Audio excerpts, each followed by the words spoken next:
May 7-ന് Tamil Nadu മുഖ്യമന്ത്രിയായി തമിഴക വെട്രിക്കഴകം അധ്യക്ഷൻ വിജയ് സത്യപ്രതിജ്ഞ ചെയ്തേക്കുമെന്ന് റിപ്പോർട്ട്.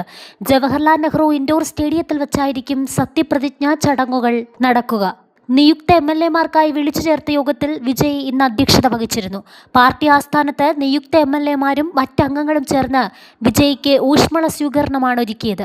നിയമസഭാ കക്ഷി നേതാവിനെ തെരഞ്ഞെടുക്കുന്നതിനെക്കുറിച്ചും നിയമസഭയിലെ പാർട്ടി തന്ത്രങ്ങളെക്കുറിച്ചും യോഗത്തിൽ വിജയ് ചർച്ച ചെയ്തതായി MLA-മാരിൽ ഒരാൾ പറഞ്ഞു.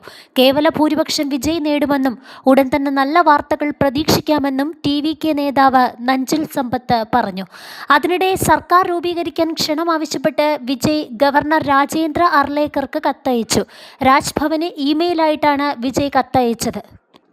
സർക്കാർ രൂപീകരിക്കാൻ അവകാശവാദം ഉന്നയിക്കാനും പിന്നീട് വിശ്വാസ വോട്ടെടുപ്പ് തേടാനുമാണ് TVKയുടെ തീരുമാനമെന്നാണ് വിവരം. മത്സരിച്ച് വിജയിച്ച മണ്ഡലങ്ങളിലൊന്നായ പെരമ്പൂർ നിലനിർത്തി തിരുച്ചിറപ്പള്ളി ഈസ്റ്റ് നിലനിർത്താനാണ് വിജയുടെ തീരുമാനമെന്നാണ് വിവരം. 6 വർഷങ്ങൾക്ക് മുമ്പ് തൻ്റെ രാഷ്ട്രീയ പ്രവർത്തനത്തെ പൂർണ്ണമായും തള്ളിക്കളഞ്ഞ അഭിനേതാവാണ് ഇന്ന് തമിഴ്നാടിൻ്റെ രാഷ്ട്രീയ നായകനായിരിക്കുന്നത് എന്നത് കൗതുകമുണർത്തുന്ന വസ്തുതയാണ്.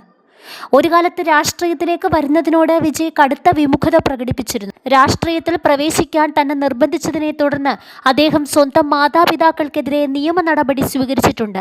2020-ൽ വിജയുടെ പിതാവ് SA ചന്ദ്രശേഖർ അദ്ദേഹത്തിൻ്റെ ആരാധക കൂട്ടായ്മയെ വിജയ് മക്കൾ ഇയക്കം എന്ന രാഷ്ട്രീയ പാർട്ടിയാക്കി മാറ്റിയതാണ് ഈ വിവാദങ്ങൾക്ക് തുടക്കമിട്ടത്.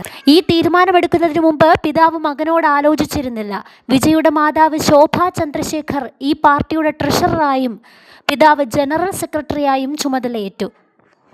തൻ്റെ സമ്മതമില്ലാതെ തൻ്റെ പേരോ ചിത്രങ്ങളോ ഫാൻസ് ക്ലബിൻ്റെ പേരോ രാഷ്ട്രീയ പ്രവർത്തനങ്ങൾക്കായി ഉപയോഗിക്കരുതെന്ന് ആവശ്യപ്പെട്ട് 2021 സെപ്റ്റംബറിൽ വിജയ് മാതാപിതാക്കൾ ഉൾപ്പെടെ 11 പേർക്കെതിരെ സിവിൽ കേസ് ഫയൽ ചെയ്തു.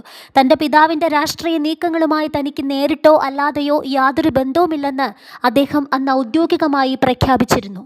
രാഷ്ട്രീയത്തിൽ നിന്ന് അന്ന് അകലം പാലിച്ച വിജയ് പിന്നീട് 2024 ഫെബ്രുവരിയിൽ സ്വന്തം നിലയ്ക്ക് തമിഴക വെട്രിക്കഴകം രൂപീകരിച്ചുകൊണ്ടാണ് രാഷ്ട്രീയത്തിലേക്ക് അപ്രതീക്ഷിതമായി ചുവടുവെച്ചത്. വെറും 2 വർഷത്തെ പ്രവർത്തനങ്ങളിലൂടെ 234 അംഗ നിയമസഭയിൽ 107 സീറ്റുകൾ നേടിയാണ് TVK ആദ്യ തെരഞ്ഞെടുപ്പിൽ കരുത്ത് കാട്ടിയത്.